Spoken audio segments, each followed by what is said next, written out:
कुछ जगह ऐसे हैं जहां खाली हाथ कभी नहीं जाने चाहिए। क्या कुछ जगह ऐसे हैं जहां कभी भी खाली हाथ नहीं जाना। मित्र के घर कभी खाली हाथ नहीं जाना चाहिए।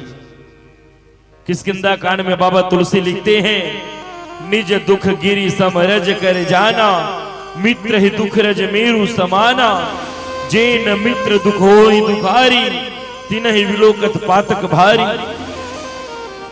एक मित्र के घर में कभी खाली हाथ नहीं जाना चाहिए। बेटी के ससुराल, बेटी के पिता को कभी खाली हाथ नहीं जाना चाहिए।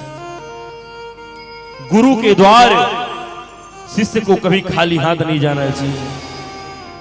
डॉक्टर वैद्य के पास इलाज कराने कभी खाली हाथ नहीं जाना चाहिए।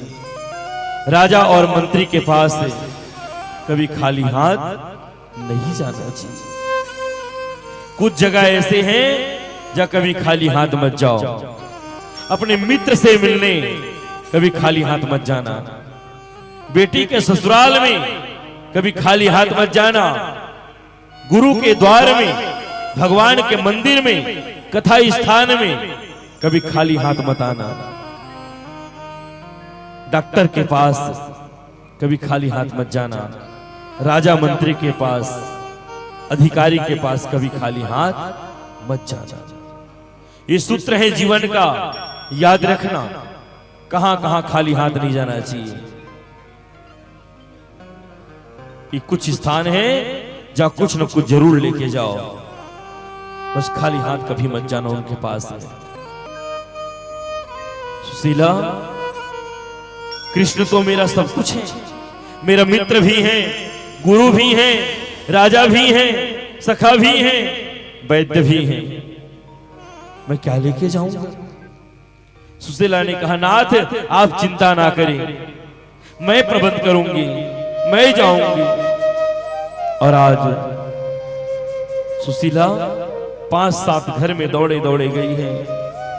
जा जाकर के कहती है, बहन बहन, मेरा पति परदेश जा रहा है, लंबी यात्रा करने जा रहा है, कुछ है खाने को तो दे दे। सुशीला चाहती ना तो एक ही घर में बहुत सारा अन्न मांग सकते थे। सुशीला चाहती तो एक ही घर में बहुत सारा धन मांग सकते थे, लेकिन नहीं, अलग अलग घर में जाकर के मांगी है। क्यों? एक घर का यदि चावल रहेगा तो कृष्ण जी नहीं जान पाएंगे।